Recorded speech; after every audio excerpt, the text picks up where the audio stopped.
여러분 아마 이런 경험 해보신 적 있을 거예요. 밤에 자려고 누웠는데 낮에 누군가에게 들었던 말 한마디가 생각나서 잠이 안 오는 거예요.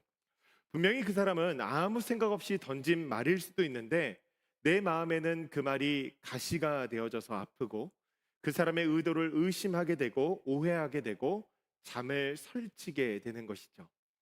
아마도 이뿐만 아니라 반대의 경험도 분명히 있으실 것입니다. 전혀 누군가를 비하하거나 비방하려고 한 의도가 아닌데 말하고 나서 이상하게 마음 가운데 남아요. 그 말은 하지 말았어야 되는데 라고 후회가 되는 거죠. 주워 담을 수도 없고 그 사람은 나를 어떻게 생각할까 신경이 계속 쓰이는 것입니다. 여러분 말에는요 힘이 있다고 하죠. 정말 그렇습니다. 말하는 대로라는 말처럼 여러분 이 말에는 권세가 있습니다. 말은 그냥 뱉어지는 것이 아니라 무엇인가를 계속적으로 쌓고 있다는 거예요. 말을 통하여서 두 가지가 쌓이는데 그것이 무엇이냐면 하나는 벽이 쌓이고 다른 하나는 다리가 놓입니다. 관계 속에서 다른 사람과 소통을 할 때 벽이 말을 통해서 쌓입니다. 반대로 끊어졌던 소통이 오갈 수 있는 다리가 말을 통해서 놓이기도 한다는 거예요. 여러분 우리의 말이요 무엇인가를 계속 짓고 있다는 것이죠. 한번 스스로 질문해 보십시오. 나의 말은 벽을 쌓고 있는가 아니면 다리를 놓고 있는가? 여러분 관계에 이 말이 아주 중추적인 역할을 한다는 것입니다. 저도 말 때문에 후회할 때가 참 많습니다. 후회만 하면 안 되죠. 그래서 어떻게 하면은 이 말을 참 잘 고칠 수 있을까? 좋은 말을 할 수 있을까? 참 많이 고민하고 신경 쓰는데 그 결심이 작심삼일, 여러분 작심삼일도 아니고 작심 반나절로 끝날 때가 참 많습니다. 밖에서는 성도님들을 만나니까 그분들에게 응원의 메시지를 겉면의 메시지를 전해야 되니까 조금 긴장을 합니다. 그런데 집에 가면서 그 긴장이 다 풀려버리는 거예요. 그래서 집 문을 열고 딱 들어갈 때가 되어지면은 말투가 변합니다. 격려의 말과 위로의 말이 아니라 굉장히 날카로운 말이 되어질 때가 많은 것이죠. 세상 사람들은 이에 대해서 이런 조언을 많이 합니다. 소통의 기술을 배우세요. 말을 어떻게 해야 되는지 배워야 한다는 것이죠. 맞습니다. 우리는요, 말을 어떻게 해야 되는지 배워야 합니다. 배우는 것뿐만 아니라 훈련도 해야 됩니다. 여러분, 그래서 그런지 세상에는요, 말에 대한 베스트셀러 책이 넘쳐납니다. 언어의 습관, 언어의 온도, 사람들은 이런 자기 개발서들을 보면서 참 많이 읽고 있다는 거예요. 중요한 것은 그것으로 충분하지 않다는 것이죠. 왜냐하면 그것은 기술이지 본질이 아니기 때문입니다. 여러분, 이 말의 본질은 어디에 있냐면 바로 은혜에 있다는 사실을 우리가 기억하기를 간절히 소원합니다. 은혜 시리즈로 말씀을 쭉 전하다 보니까요, 은혜에 대해서 참 많이 마음 가운데 묵상하는데 은혜가 우리 언어 생활에 미치는 영향력이 100%입니다. 내 마음에 은혜가 있는가 없는가, 여러분 여기서 우리의 말이 판가름이 난다는 거예요. 그 말은 관계를 세우기도 하고 무너뜨리기도 한다는 것이죠. 사랑하는 성도님들, 우리가 삶을 살아가면서 가정에서 또한 공동체에서 우리에게 온전하게 주신 사명을 감당하기 위해서 이 관계를 잘 세워가야 되는데 여러분 이 관계가 은혜를 통해서 세워진다는 거예요. 여러분 우리 모두가 은혜를 사모하는 자가 되어지기를 간절히 소원합니다. 그 은혜가 우리를 살리고 그 은혜가 관계를 세운다는 거예요. 그렇다고 한다면 이 은혜가 관계를 어떻게 세울까요? 첫째로 은혜가 관계를 세우는 것은요, 은혜 받은 사람이 더러운 말을 버리기 때문입니다. 은혜 받은 사람이 더러운 말을 버리기 때문이라는 거예요. 여러분 29절 상반절의 말씀을 보니까 이렇게 기록이 되어져 있죠. 무릇 더러운 말은 너희 입 밖에도 내지 말고. 아멘. 여러분 여기 더러운 말이라고 번역되어진 헬라어 사프로스라는 단어는 단순하게 욕을 의미하는 단어가 아닙니다. 이 단어는 시장에서 썩은 생선, 상한 과일을 지칭할 때 쓰던 단어입니다. 먹으면 병드는 것, 주변을 상하게 만드는 것, 생명력을 잃게 만드는 단어가 바로 사프로스, 더러운 말이라는 거예요. 아마도 여기에는 험담, 조롱, 뒷담화, 또 비교 같은 말이 해당이 되어지겠죠. 여러분 이 말은요 영향력이 정말 무시무시합니다. 제가 아침에 주로 샐러드를 먹거든요.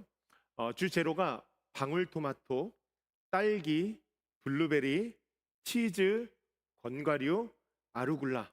이거 먹고 한 100년 살아보려고요. 매주마다 이 과일을 이제 통에 깨끗하게 씻어서 넣어두는데 가끔은 한 3, 4일 동안 안 먹을 때도 있습니다. 그럼 이 딸기나 블루베리 같은 것들은 금방 상하잖아요. 그럼 제가 통에서 상한 것들을 보면은 바로바로 뺍니다. 왜인지는 여러분 아실 거예요. 그냥 빼는 것이 아니라 그 모든 것들을 다시 씻어서 깨끗하게 씻어서 물기를 싹 빼서 통에게 다시 넣어둡니다. 여러분 그 이유는 그 상한 것 하나가 멀쩡한 모든 것들을 다 상하게 만들기 때문이에요. 여러분 우리가 하는 더러운 말이 그렇습니다. 가정에서 공동체에서 더러운 말 하나가 돌기 시작하면 그 사람이 사람들의 마음을 상하게 하고 건강하던 모든 관계를 병들게 만들어 버린다는 거예요. 한 사람의 험담이 두 사람의 험담이 되어지고 두 사람의 험담이 소그룹의 험담이 되어지고 그렇게 가정과 공동체가 병들게 되어지는 것이죠. 여러분 그 사이 가운데 모든 관계는 끊어집니다. 그래서 사도 야고보가 우리에게 이런 이야기를 하죠. 혀는 온몸을 태우는 불이다. 여러분 작은 불씨 하나가 온 산을 태우듯이 자신뿐만 아니라 그와 함께하고 있는 모든 사람들 그 영혼들을 서서히 병들게 만들고 결국에는 관계를 다 끊어버린다는 거예요. 여러분이 도대체 더러운 말이 어디서 오는 걸까요? 31절의 말씀을 보니까 이렇게 기록이 되어져 있습니다. 함께 읽어볼까요? 너희는 악독과 노함과 분냄과 떠드는 것과 비방하는 것을 모든 악의와 함께 버리라. 아멘. 여러분 이 앞에 있는 세 단어를 보십시오. 악독과 노함과 분냄. 이 세 단어는요 우리 마음 가운데에서 일어나는 것들입니다. 여러분 우리가 여기서 기억해야 될 것이 있는데 그 마음에 있는 것은 마음에 머물러 있지 않고 바깥으로 나온다는 거예요. 그래서 떠드는 것과 비방하는 것이 되어진다는 것이죠. 여러분 더러운 말은요 바깥에서 존재하는 것이 아니라 우리 마음으로부터 시작되어서 겉으로 드러난다는 것입니다. 여러분 그래서 우리가 누군가의 말을 들으면 그것을 곧이곧대로 듣는 것이 아니라 그 사람의 의도와 그 사람의 마음을 자꾸 의심하면서 생각하잖아요. 그와 같습니다. 여러분 은혜가 사라진 썩은 마음에서는 더러운 말이 나올 수밖에 없다는 거예요. 그렇게 누군가의 영혼을 병들게 만든다는 것이죠. 모든 관계를 단절시키는 거예요. 여러분 그러니 우리가 쉽게 말하기를 입단속해야 되겠다. 여러분 이것이 아니라고 하는 것입니다. 그래서 바울은요 이에 대해서 이렇게 대안을 제시합니다. 버리라. 모든 악의와 함께 버리라. 여러분 고치라가 아니라 버리라는 거예요. 썩은 과일을 과감하게 버리듯이 우리 안에 썩은 부분이 있다면 도려내야 된다라고 하는 거예요. 그리고 하나님 앞에 이렇게 고백해야 됩니다. 우리 한번 같이 읽어볼까요? 하나님이여 내 속에 정한 마음을 창조하시고 내 안에 정직한 영을 새롭게 하소서. 아멘. 여러분 다윗의 고백인데요 이 단어에 주목해야 됩니다. 창조하시고 정한 마음을 창조하시고. 여러분 창조는 신비 아닙니까? 인간이 할 수 없는 것이 창조입니다. 정한 마음이 내 힘으로 되어지지 않는다는 것을 고백하며 하나님 내 안에 정한 마음을 창조해 달라고 하나님 앞에 간구했다는 거예요. 여러분 이것이 무엇을 의미하냐면 은혜가 필요하다는 것입니다. 하나님 나에게 은혜가 필요합니다. 이것을 다윗이 고백했다는 거예요.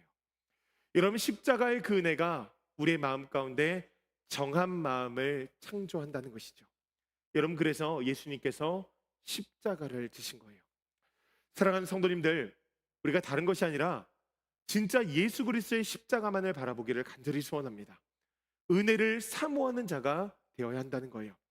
은혜가 충만하게 내 가슴 가운데 있어야지 내 안에 있는 악독과 노함과 분냄, 여러분 이것이 사라지고 더러운 말이 내뱉어지지 않는다는 것이죠. 여러분 그렇게 우리 안에 정한 마음이 일어나야지 그 은혜로 관계가 세워진다라고 하는 것입니다. 사랑하는 성도님들, 그 은혜를 사모하며 살아갈 수 있는 우리 모두가 되어지기를 주님의 이름으로 간절히 축원합니다. 아멘. 둘째로 은혜가 관계를 세우는 것은요, 은혜 받은 사람은 언어의 기준이 변화되어지기 때문입니다. 은혜 받은 사람은 뭐가 변화되어져요? 언어의 기준이 변화되어집니다. 바울은 썩은 말을 버리라 라고 하고 그냥 끝내지 않습니다. 그 다음에 어떻게 그 은혜가 선포가 되어야 되는지 그 세 가지의 기준을 제시를 합니다. 첫 번째로 아가도스, 선한 말인가? 이것이 사실인가 아니냐를 따지는 것이 아니죠. 여러분, 우린 사실만을 말해야 됩니다. 중요한 것은 그 말이 선한가, 영혼에 유익한가. 여러분, 이것을 첫 번째 기준으로 생각해 보라는 거예요. 두 번째로는 오이코도메. 오이코도메라는 단어는 건축 용어입니다. 내 말이 상대방의 무너진 가슴을 세우고 있는가, 아니면 겨우 남은 뼈대를 그냥 무너뜨리고 있는가. 여러분, 이것을 고민해 봐야 된다는 거예요. 마지막으로 테스 크레이아스라는 단어인데요, 듣는 자에게 필요한가, 그 사람에게 지금 필요한 말인가. 여러분, 이것을 생각해 봐야 된다는 거예요. 여러분, 크리스천의 언어의 기준은 단순하게 그것이 사실인가 아닌가, 옳은가 그른가, 여러분, 그것이 아니라고 하는 것입니다. 선한 말인가, 덕을 세우는가, 거기서 더 나아가서 상대방에게 지금 필요한 말인가. 여러분, 이것을 생각해 봐야 된다는 것이죠. 여러분, 아마 다 아실 거예요. 우리가 하는 말은 사실이고 옳은 말이어도 타이밍을 놓치면, 사랑에 빠지면 그 말은 울리는 꽹과리가 되어지고 관계 가운데서 거대한 벽을 쌓는다라고 하는 것이죠. 관계가 끊어진다는 거예요. 여러분, 성경을 보면 이런 사람들이 등장합니다. 누구냐면 욥의 친구들입니다. 상상해 보십시오. 욥이요, 하루아침에 10아들을 잃었습니다. 전 재산을 다 잃었어요. 질병까지 얹어서 제 위에 앉아서 기왓장으로 자신의 몸을 퍽퍽 긁고 있는 상황이에요. 욥이 그 마음이 얼마나 무너졌겠습니까? 그에게 친구들이 찾아온 거예요. 안타까운 마음으로 병문안을 왔습니다. 처음에 7일 동안 그들이 함께 있을 때에는 그들이 정말로 훌륭한 위로자였습니다. 그런데 입을 여는 순간부터 문제가 시작되었어요. 가장 큰 문제는 무엇이냐면 그들의 말이 사실이었다는 것입니다. 대부분 신학적으로 옳은 말이었어요. 그런데 자녀를 잃고 죄를 뒤집어쓰고 마음이 무너진 욥에게는 필요한 말은 아니었다라고 하는 것이죠. 정답을 말하지만 그 말이 욥의 가슴을 찌르는 비수가 되어졌다라고 하는 것이죠. 여러분, 욥이요, 얼마나 마음이 상했으면은 친구들을 향하여서 이렇게 이야기합니다. 너희는 다 재난을 주는 위로자로다. 그냥 위로자가 아니에요. 재난을 주는 위로자로다. 여러분, 그 말이 관계를 세우지 못했다는 것입니다. 여러분, 그와 정반대의 모습을 우리는 예수님의 모습을 통하여서 볼 수 있는데, 우물가에 나와 있는 사마리아 여인에게 예수님께서 다가가십니다. 지난날 5 남편이 있었고 지금 함께 살아가는 그 여인도 자신의 남편이 아닌 자, 당시의 율법대로 보면은 분명히 죄인입니다. 예수님은 그녀에게 다가가서 정죄하지 않으십니다. 물을 달라 말씀하시면서 그녀에게 영원히 목마르지 않는 생수를 주시겠다고 말씀하세요. 여러분, 그 대화의 과정을 보면 예수님은요, 선한 말을 하셨고요, 덕을 세우는 말을 하셨고, 가장 필요한 말을 그녀에게 하셨다라고 하는 것이죠. 그러자 그 여인에게 어떤 변화가 일어났습니까? 하나님의 은혜가 전해지면서 놀라운 변화가 그 마음 가운데 일어나게 되었다는 것이죠. 여러분, 우리가 이 은혜를 좀 깊게 묵상해야 되는데, 여러분, 은혜가 무엇입니까? 에베소서 2장 8절의 말씀처럼 허물과 죄로 죽었던 우리에게 값없이 주어진 선물이 바로 은혜입니다. 자격 있는 자가 아니라 자격 없는 자에게 부어진 선물이라는 거예요. 하나님의 일방적인 호의라고 하는 것이죠. 우리가 잘해서 받은 것이 아닙니다. 받을 만해서 받은 것이 아니라는 거예요. 하나님께서 그냥 자격이 없는 자에게 부어주신 거예요. 여러분, 이것이 바로 사마리아 여인에게 부어진 은혜입니다. 모두가 그 여인의 행동을 정죄했습니다.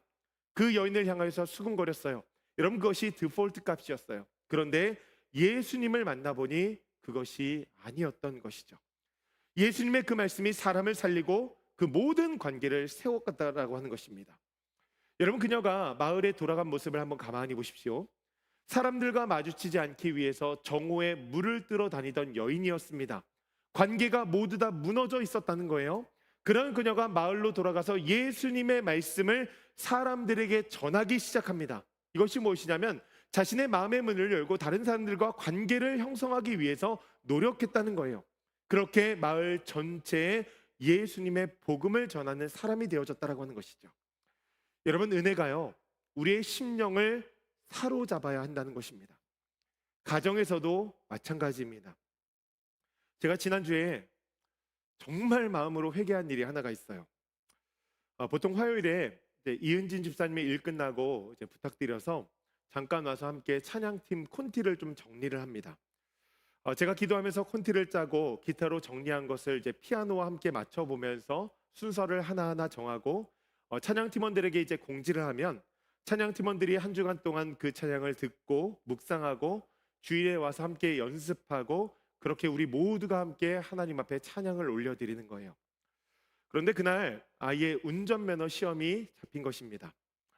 집사님이 귀한 시간 내주시는데 집사님께 먼저 이제 양해를 구했습니다. 그리고 부랴부랴 함께 시험을 보러 갔어요. 그런데 아이가 서류를 안 챙겨온 거예요. 그래서 결국 시험을 못 봤습니다. 제가 언제부터 시험을 볼지 모르니까 그 서류를 미리 챙겨 놓으라고 아내에게도 몇 번이나 이야기했고 아이에게도 몇 번이나 이야기를 했는데 그날 결국에는 시험을 못 본 거예요. 간만에 분노의 게이지가 머리 끝까지 차오르는 거예요. 옆에 아이는 이제 아이가 잘못한 걸 알죠. 안 그래도 이제 학기가 시작되어지니까 너무 바쁜 거예요. 그런 와중에 막 아빠의 사역 스케줄도 빼고 이제 취소하고 부랴부랴 제가 왔으니 그런데 시험을 못 봤으니까 아이도 얼마나 마음 가운데 미안하겠어요. 그럼 그 시간에 제가 선한 말, 덕을 세우는 말, 아이에게 필요한 말을 해야 되는데 생각이 전혀 안 나는 거예요. 그냥 화만 나는 거예요. 그러니까 마음 가운데서 입은 못 열고 그냥 부글부글 끓고 있는 것이죠. 그리고 조금 시간이 지나고 그 허탈한 마음으로 설교를 준비하려고 본문을 피는데 하나님께서 제 마음을 진짜 너무 깊이 찌르시는 거예요. 말씀을 보는데 설교가 안 되겠어요. 나도 안 되는 이 말씀을 가지고 이번 주에 설교를 해야 된다고 생각을 하니까 너무 마음이 아찔한 거예요. 도망가고 싶은 마음이 가득했습니다. 휴가 낸다고 이야기할까? 이번 주에 설교 못할 것 같은데. 거기서 깨달았어요. 그날 저녁에 하나님이 회개하라고 하시는구나. 마음에 은혜가 사라졌구나. 사랑하는 성도님들, 우리 마음 가운데 은혜가 있어야 된다는 거예요. 은혜가. 정말 그 은혜를 충만하게 소유하고 살아갈 수 있는 우리 모두가 되어지기를 간절히 소원합니다. 마지막으로 은혜가 관계를 세우는 이유는 은혜 받은 자가 은혜를 베풀기 때문입니다. 여러분 마태복음 18장에 보면은 1만 달란트의 비유가 나옵니다. 어떤 종이 1만 달란트를 왕에게 빚졌어요. 여러분 1만 달란트가 얼마나 큰 돈이냐면 당시 일용직 노동자가 벌 수 있는 돈이 한 데나리온이었습니다. 그렇게 6천 일을 일해야지 하루에 한 달란트가 되어지는 거예요. 그러니까 한 달란트가 6천 일을 일해야지 얻을 수 있는 가치라는 거예요. 그런데 1만 달란트라고 한다면 엄청나게 많은 돈이죠. 여러분 갚을 수 없는 빚을 의미합니다. 그런데 왕이요 그 빚을 그냥 다 탕감해 주었습니다. 그 탕감받은 종이 얼마나 감사했겠어요. 너무나 마음이 좋았겠죠. 그렇게 왕궁을 나가다가 앞에서 누구를 만났냐면 자신에게 100데나리온 빚을 진 사람을 만났습니다. 100데나리온은 100일의 품삯입니다. 여러분 그가 그를 어떻게 했습니까? 그 동료의 목을 졸랐어요. 20만 년치를 탕감받은 자가 석 달치 때문에 그 사람의 목을 졸랐다라고 하는 것이죠. 여러분 그 이유는 간단합니다. 그 마음 가운데 자신이 얼마나 큰 은혜를 받았는지 몰랐기 때문이라는 거예요. 여러분 예수님께서 이 비유를 들어서 이 종이 누구인지를 우리에게 말씀해 주시죠. 그 종은 바로 우리 자신입니다. 우리들이에요. 여러분 한번 생각해 보십시오. 매주마다 예배에 나와서 하나님께서 여러분들에게 이렇게 말씀하시죠. 내가 1만 달란트 탕감해 주었다. 여러분 동의하시죠? 마음 가운데에서 하나님 맞습니다. 그렇게 고백합니다. 그렇게 예배 후에 한 주간의 삶을 살아가다 보면 우리는 석 달치도 안 되는 서운함 때문에 형제의 목을 조를 때가 너무나 많다는 거예요. 하나님 저 사람이 나에게 어떻게 했는지 아시죠? 억울한 마음이 막 올라오는 거예요. 여러분 그 상처가 적지 않음을 저도 압니다. 100데나리온도 너무나 큰 빚이거든요. 그런데 1만 달란트 앞에 세워놓고 한번 보세요. 사실 1만 달란트 앞에서는 아무것도 아닌 것이죠. 여러분, 그래서 바울이 그 용서의 기준을 어떻게 이야기하냐면 이렇게 이야기합니다. 하나님이 그리스도 안에서 너희를 용서하심 같이 하라. 하나님이 그리스도 안에서 너희를 용서하심 같이 하라. 여러분, 우리가 삶을 살아가면서 내가 용서해야 되는 기준선은요, 저 사람이 나에게 용서받을 만한 사과를 했을 때, 말과 행동을 했을 때입니다. 그 자격이 주어졌을 때 우리는 그에게 용서를 베푼다는 거예요. 그런데 하나님께서 우리에게 말씀하시는 것은 무엇이냐면 내가 너에게는 그렇게 하지 않았다라고 하는 것입니다. 너가 자격 있을 때가 아니라 자격 없을 때 내가 너에게 은혜를 베풀었다는 거예요. 그리고 그 은혜 받은 자에게 하나님께서 말씀하시는 거예요. 은혜를 끼치라. 여러분, 은혜를 끼친다는 것이 무엇일까요? 상대방의 상태가 기준이 되어지는 것이 아니라 내 상태가 기준이 되어지는 것을 의미하는 거예요. 지금 내 마음 가운데 십자가 보혈의 은혜가 흐르고 있는가 아닌가, 여러분, 거기에 용서가 달려있다라고 하는 것입니다. 사실 삶을 살다 보면 막말을 쏟아내고 싶을 때가 얼마나 많은지 모릅니다. 할 말이 그냥 목구멍까지 차오를 때가 얼마나 많은지 몰라요. 옆에 사람에게 이야기하면 옆 사람이 이렇게 이야기해요. 참은 게 용하다. 여러분, 사람들이 그렇게 행할 때가 많다는 거예요. 그때 어떻게 해야 되냐면 침묵해야 됩니다. 그리고 하나님을 바라보면서 생각해야 돼요. 지금 내가 무슨 말을 하고 싶은가? 그 말이 선한 말인가? 덕을 세우는 말인가? 그 말이 저 사람에게 필요한 말인가?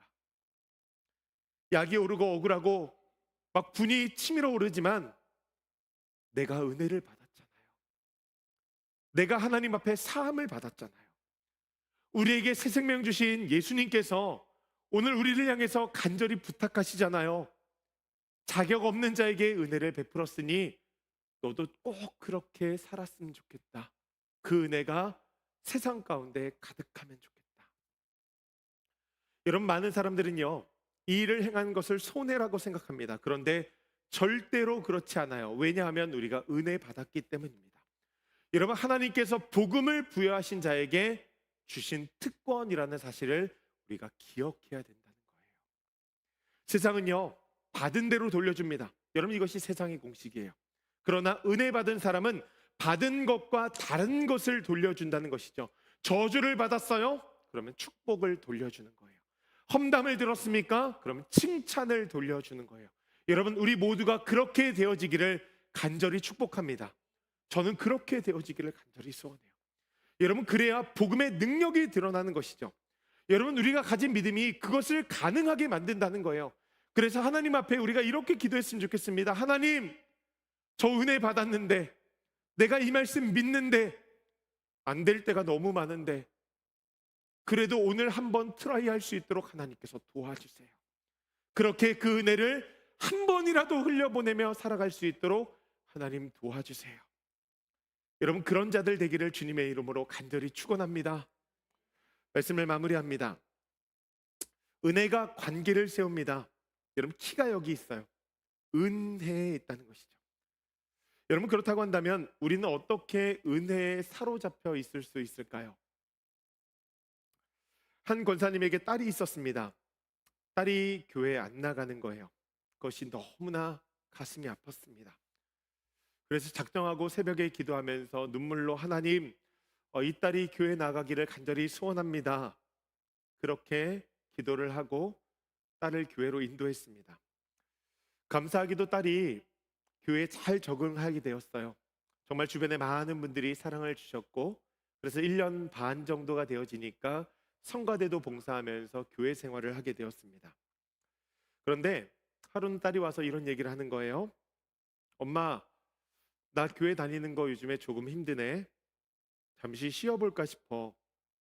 아니면 우리 다른 교회로 옮기는 거는 어때? 이 권사님의 가슴이 철렁 내려앉는 것이죠. 그래서 권사님이 그 이유를 조심스럽게 물어봤더니 딸이 이런 이야기를 하는 거예요. 교회에 와서 예배 드리는 것이 너무나 좋은데 사람들의 말을 듣다 보니 잘 모르겠어. 목사님이 욕하는 소리부터 다른 사람들을 비판하고 헐뜯는 말을 계속 듣다 보니까 가장 먼저는 목사님의 말이 사실인지 잘 모르겠어. 그리고 여기 이제 앉아 있는 사람들이 하나님을 믿는 사람들인지 또 하나님이 진짜 계신 건지 잘 모르겠어. 그래서 예배에 오는 거는 참 좋은데 예배에 앉아서 예배를 드리는 것이 너무나 불편하게 되어지는 것 같아. 교회 안에서 너무나 많은 말을 듣다 보니까 세상과 다르지 않은 모습 가운데 실망했다는 것이죠. 그 이야기를 묵묵히 듣던 권사님이 딸의 손을 잡고서 이렇게 대답을 하셨다고 해요. 내가 그런 말들 때문에 상처를 받았다니까 엄마 마음이 너무나 아프다. 그런데 딸아, 엄마에게도 그런 시간이 있었던 것 같아. 그런데 엄마는 딸과 함께 신앙생활하는 그 1년 반의 시간이 우리 교회에서 예수님께서 나를 위해 십자가에 못 박히신 이야기 외에는 다른 이야기는 아무것도 듣지 못했어. 아마도 여러 소리가 들렸지만 내가 예수님의 십자가에 집중하다 보니까 다른 이야기는 듣지 못했던 것 같아. 따라 교회 와서 여러 이야기를 듣게 되어서 참 미안하다. 그런데 우리가 신앙생활을 이렇게 한번 해보면 어떨까?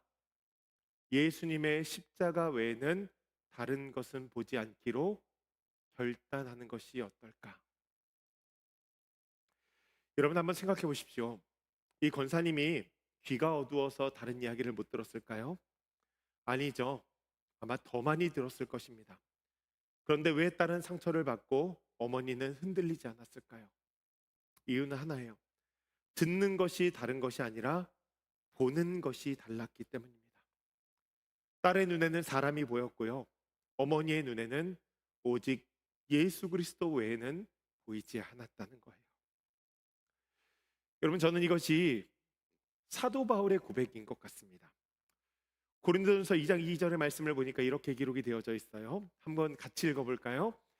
내가 너희 중에서 예수 그리스도와 그가 십자가에 못 박히신 것 외에는 아무것도 알지 아니하기로 작정하였음이라. 아멘. 여러분, 고린도 교회에 얼마나 많은 말들이 많았습니까? 그 많은 말들 가운데 사도 바울이 자신의 사역을 원활하게 하기 위해서, 복음을 전하기 위해서 십자가만 바라보기로 결단했다는 거예요. 그 십자가를 바라보니 마음 가운데 은혜가 가득 차게 되었고 그 은혜로 교회를 세워가게 되어졌다는 것이죠. 사랑하는 성도님들, 관계는요, 상대방이 나에게 잘할 때 세워지는 것이 아닙니다. 내가 십자가에서 얼마나 큰 용서를 받았는가, 그것을 마음 가운데서 묵상하고 있을 때, 그 은혜가 깨달아질 때 관계가 세워진다는 거예요. 사람들에게 섭섭한 말을 많이 듣습니다. 억울한 상황 가운데 참 많이 처해요. 여러분, 한 주간의 삶을 살다 보면 특히 비즈니스 하시는 분들, 직장 생활 하시는 분들 정말 힘들 때가 많습니다. 정말 저 또라이 다시 안 오면 좋겠다, 여러분, 그럴 때가 참 많아요. 여러분, 그 말들을요, 마음 가운데서 지우는 것은 내 정신으로 정신승리처럼 없애야지 이것이 아니라 하나님의 은혜가 내게 임할 때 사라진다는 거예요. 그래서 하나님께서는 우리에게 은혜를 받으라고 말씀하시고 은혜를 끼치라고 말씀하시는 거예요. 은혜 받은 사람만이 온전한 관계를 세워갈 수 있다라고 하는 것이죠. 여러분, 살아가면서 관계 때문에 참 가슴 아플 때가 많으시죠? 오늘 이 말씀이 여러분 삶 가운데 정답이 되어지고 정말 큰 위로가 되어지기를 간절히 소원합니다. 그래서 우리도 바울처럼 하나님, 내가 예수 그리스도의 십자가 외에는 다른 것을 보지 않기로 결단합니다. 여러분, 그 각오 가운데에서 은혜를 마음 가운데 누리고 은혜를 끼치며 살아갈 수 있는 우리 조이풀 교회 사랑하는 성도님들 되어지기를 주님의 이름으로 간절히 축원합니다.